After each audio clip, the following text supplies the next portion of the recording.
Salut tout le monde, encore ici avec notre test 1. Cette fois-ci, par contre, nous allons créer une question à développement.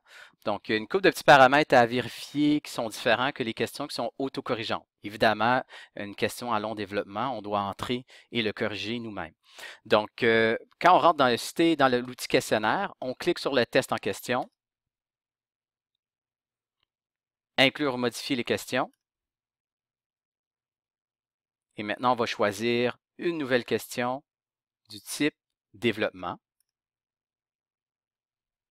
Donc, la prochaine chose à faire, évidemment, c'est d'entrer le texte de notre question. Comme les autres types de questions, on a accès aussi aux outils où on peut modifier la mise en page et tout. Le bouton qui est en dessous, c'est activer l'éditeur HTML pour les réponses des étudiants. Ce qui veut dire que quand il est désactivé, c'est une simple réponse, juste du texte. Mais si on l'active, l'étudiant, lui aussi, peut, en cliquant ici, avoir accès à des outils pour mettre en gras, surligner, etc. Toutes les options que vous voyez là. Et même insérer des photos, des liens, toute autre chose. Donc, le questionnaire pourrait être utilisé de cette façon-là. Mais par défaut, c'est désactivé. Puis souvent, pour une question en développement, ça vaut plus. Donc, on peut augmenter le pointage ici.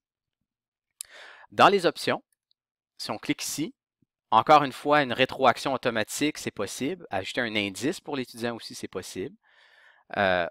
Rajouter une description courte.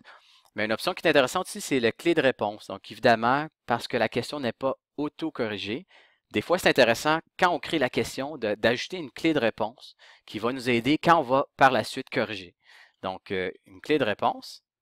Puis on pourrait mettre ici de l'information supplémentaire, encore une fois, pour aider à la personne qui va faire la correction du questionnaire, que ce soit vous ou quelqu'un d'autre.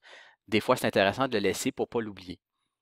Donc, voici une question à développement. L'autre option qui est ici, ajouter la taille personnalisée, c'est si on veut plus ou moins de place pour l'entrée de la réponse de l'étudiant. Donc, ça nous donne l'opportunité de jouer avec ces paramètres-là. Mais par défaut, ECT le gère.